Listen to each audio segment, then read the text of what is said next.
Hallelujah. जय मसीह की दोस्तों, प्रभु यीशु मसीह के नाम में मैं आपका भाई लवजोत मसीह आप सबों का अपने YouTube चैनल के ऊपर हार्दिक स्वागत करता हूं।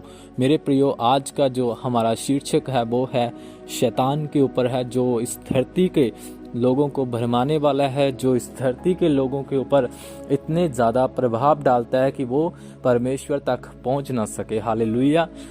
आज हम इसी के ऊपर ध्यान करेंगे और इसी के बारे में हम जानेंगे कि ये कैसे बनाया गया और ये है कौन असल में। क्योंकि आज हम क्रिश्चियनिटी में देखते हैं ऐसे बहुत से लोग हैं जिनको अब तक यही नहीं पता कि शैतान है कौन। हालेलुया। और ये क्यों भरमाता है, परमेश्वर के लोगों को क्यों भरमाता है, और शैतान को क्या फ़ायदा होता है लोगों को भरमाने में। हालेलुया।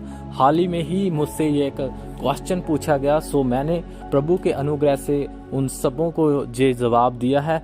आज मेरे मन में खुदा ने ये डाला है कि मैं YouTube के ऊपर एक ऐसी वीडियो बनाऊं जिसके बारे में आज तक कभी जिक्र नहीं हुआ। हालेलुया। आपने सुना होगा, बहुत से लोगों ने सुना होगा, ये वचन सिर्फ उन विश्वासियों के लिए जो अभी न्यू बिलीवर्स हैं, जिनको अभी तक मसीह में चलना नहीं आता, जब तक वो आगे नहीं बढ़ पाएंगे, जब तक वो इन चीज़ों को नहीं समझेंगे। हालेलुया। सबसे पहली बात, जब तक हम प्रभु में नहीं होते तब तक हमें शैतान के बारे में कुछ नहीं पता होगा। हालेलुया। जब तक हम प्रभु में नहीं होते तब तक हमें शैतान के बारे में नहीं पता होता। जैसे जैसे हम प्रभु में आते हैं, हम सीखते हैं, हम देखते हैं, चर्चों में हम देखते हैं जब परमेश्वर के दास प्रीच करते हैं तो शैतान को वो डांटते हैं, दुष्ट आत्माओं को डांटते हैं, वो किस प्रकार निकलती हैं आप सब जानते हो। न्यू बिलीवर्स जो आते हैं उनके लिए ये एक खास संदेश है। तो आज हम इस संदेश में ये सीखने वाले हैं कि शैतान कौन है और कहां से आया और किसने इसे रचा है। हालेलुया। आज हम खोलते हैं मेरे प्रियो यशायाह नबी की पुस्तक। हम उसके वचन में पढ़ेंगे। यशायाह की पुस्तक 13 अध्याय को जब हम पढ़ें तो उसमें लिखा गया है शैतान के विषय के ऊपर। ऐसे बहुत से टॉपिक्स हैं हिजकिय्याह नबी की पुस्तक में, बहुत कम उसके बारे में जिक्र किया गया है, बहुत कम बताया गया है उसके बारे में पूरे बाइबल में। लेकिन बाइबल बयान करती है कि सारी स्टोरी इन तीनों के ऊपर ही लिखी गई है, शैतान, परमेश्वर और इंसान। ये तीनों के ऊपर ही पूरी बाइबल निर्धारित है और तीनों के बीच में ही जो पूरा सिस्टम बनाया गया है। हालेलुया। आज हम उनमें से एक जो अबलीश कहलाता है, जो शैतान कहलाता है, उसके बारे में ध्यान करने वाले हैं। मेरे प्रियो, यह संदेश बहुत खास होने वाला है। यदि आपने अभी तक चैनल को सब्सक्राइब नहीं किया जरूर चैनल को सब्सक्राइब करें, क्योंकि इससे रिलेटेड, परमेश्वर के वचन से रिलेटेड, बाइबल से रिलेटेड, मसीह की शिक्षा से रिलेटेड और भी अच्छी अच्छी वीडियो आप सबों के बीच आने वाली है। और मैं ये फेथ करता हूँ कि परमेश्वर अपने गहरे भेदों को हम पर प्रकट करेंगे और परमेश्वर आप सबों को इन वचनों के द्वारा आशीषित और ब्लेस करेंगे प्रभु यीशु मसीह के नाम से। हालेलुया। मेरे प्रियो, मैं वचन को खोलता हूं और आप सब अपनी बाइबल में से देखें पुराना नियम, यशायाह नबी की पुस्तक। जो भी नए बिलीवर हैं उनको मैं बताना चाहता हूं कि ये 23वीं पुस्तक है, बाइबल की 23वीं पुस्तक है। और इस पुस्तक में परमेश्वर के एक बड़े नबी जो यशायाह जिसका नाम है, उसने एक दर्शन के विषय में जो ध्यान किया है और उसके परमेश्वर ने प्रकट किया है शैतान के बारे में। हालेलुया। क्योंकि वो अब परमेश्वर के द्वारा उसके ऊपर प्रकट किया गया था। उससे भी पहले परमेश्वर के बड़े नबी थे, लेकिन यशायाह की पुस्तक में परमेश्वर ने खास एक रेवलेशन उसके ऊपर दिया है जो हेवन में हुआ था।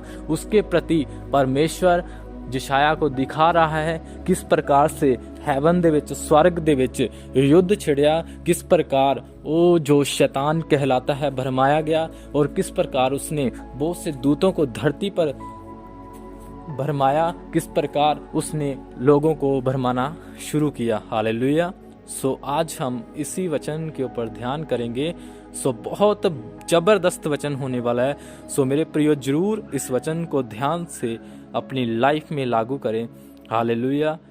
मेरे प्रियो, ध्यान से इस वचन के ऊपर हम ध्यान करेंगे सो मैं ये बिलीव करता हूँ कि मेरा खुदा हमें आज इस वचन से बहुत से ऐसे भेद देगा जो हमने आज तक नहीं सीखे। हालेलुया।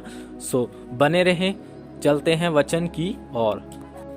सो मेरे प्रियो, हम खोलते हैं वचन की ओर, चलते हैं यशायाह 14 उसकी 12 आयत में जब हम पढ़ें तो वहाँ लिखा गया है कि हे भोर के चमकने वाले तारे, तू क्यों कर आकाश से गिर पड़ा, तू जाति जाति को हरा देता था, तू अब कैसे काट कर भूमि पर गिराया गया है।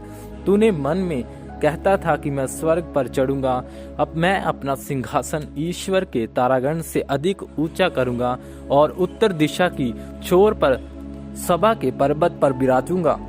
मैं मेघों से भी ऊंचे ऊंचे स्थानों के ऊपर चढ़ूंगा, मैं परम प्रधान के तुल्य हो जाऊंगा। परंतु तू अंधलोक में से उस गड्ढे की तह तक उतारा जाएगा। तू जो तुझे देखेंगे तुझको ताकते हुए तेरे विषय में सोच सोच कर कहेंगे, क्या यही वही पुरुष नहीं है जो पृथ्वी को चैन से रहने ना देता था और राज्य राज्य को घबरा डालता था, जो जगत को जंगल बनाता और उसके नगरों को ढा देता था और अपने बंधुओं को घर में जाने नहीं देता था। जाति जाति के सब राजा अपने अपने घर पर महिमा के साथ आराम से पड़े हैं, परंतु तू निकम्मी शाख की नाई अपनी कब्र में से फेंका गया है। तू उन मारे हुए की लोथों से गिरा है जो तलवार से बिधकर गड्ढे में पत्थरों के बीच में लताड़ी हुई लोथ के समान पड़े हैं। आमीन। तू उनके साथ कब्र में ना गाड़ा जाएगा, क्योंकि तूने अपने देश को उजाड़ दिया है और अपनी प्रजा का घात किया। कुकर्मियों के वंश का नाम भी कभी ना लिया जाएगा। हालेलुया। सो मेरे प्रियो, आप इस वचन को जब ध्यान से देखेंगे तो इस वचन में कहा गया है कि हे भोर के चमकने वाले तारे, तू पृथ्वी पर कैसे गिरा दिया गया। हालेलुया। सो इस वचन में बहुत एक महत्वपूर्ण पॉइंट दिया गया है, जिसके विषय में परमेश्वर कहते हैं कि हे यशायाह देख कि स्वर्ग में क्या हुआ। स्वर्ग में क्या हुआ कि हे भोर के चमकने वाले तारे आपने देखे होंगे आकाश में किस प्रकार वो टिमटिमाते हैं, किस प्रकार